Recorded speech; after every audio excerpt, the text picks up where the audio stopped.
So what's up mga kaibon? So panibagong araw at panibagong event na naman nga pala. So ngayong araw ay talagang excited ako dito sa ipapakita ko sa inyo. At talagang magugustuhan nyo nga pala ito mga kaibon. Dahil ngayon nga mga kaibon ay meron akong sorpresa para sa inyong lahat at talagang magugustuhan nyo at ikagugulat nyo talaga to mga kaibon. Pero syempre bago ko sabihin sa inyo yung sorpresa namin ay ito nga pala kami namimili ng mga gamit para sa sorpresa namin.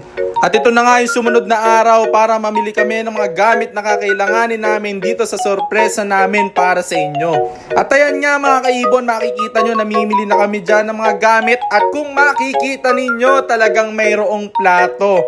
So alam nyo na kung ano yan siguro. At nilista nga namin lahat ng mga bibili namin mga kaibon dahil talagang napakaraming kailangang gamit at sobrang sakit talaga sa bulsa mga kaibon. Pero lahat yan ay para sa inyo at lahat yan ay para sa ikagaganda ng ating sorpresa para sa inyo mga kaibon.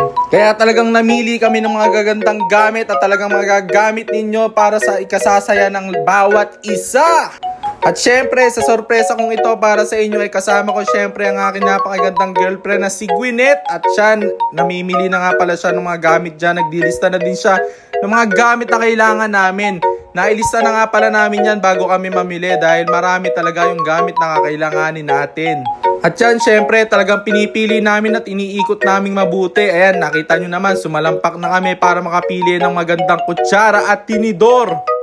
Para din syempre makasigurado kami mga kaibon na matibay at hindi basta-basta mababali yung gagamitin natin na kutsara at tinidor mga kaibon. At syempre dahil marami-rami pa yung kailangan naming bilhin, iniwan muna namin dito sa guard yung mga binili namin na nauna. At nandito na nga kami sa may butane station. Dito kami nga pala bibili ng gas sa may Unitap Baliwag. At syempre pumili kami ng maganda at quality dyan. Dahil syempre kailangan na safe yung bawat gagamit nyan mga kaibon. Ate, ilan na yan? Ilan na yan? Siyam na. Sige, kuha ko ate dalawa. Joke lang, 10. At ayan nga mga kaibon, inaayos na nga pala yung mga binili namin at na-testing na nga pala yan isa-isa mga kaibon. Ito nga palang sorpresa namin sa inyo, siguro nagkakaroon na kayo ng idea sa mga binibili namin mga gamit. Kaya ayan, talagang pinagsama-sama namin yung mga gamit na binili na namin para maayos na at makabawas na sa mga kailangan bilhin.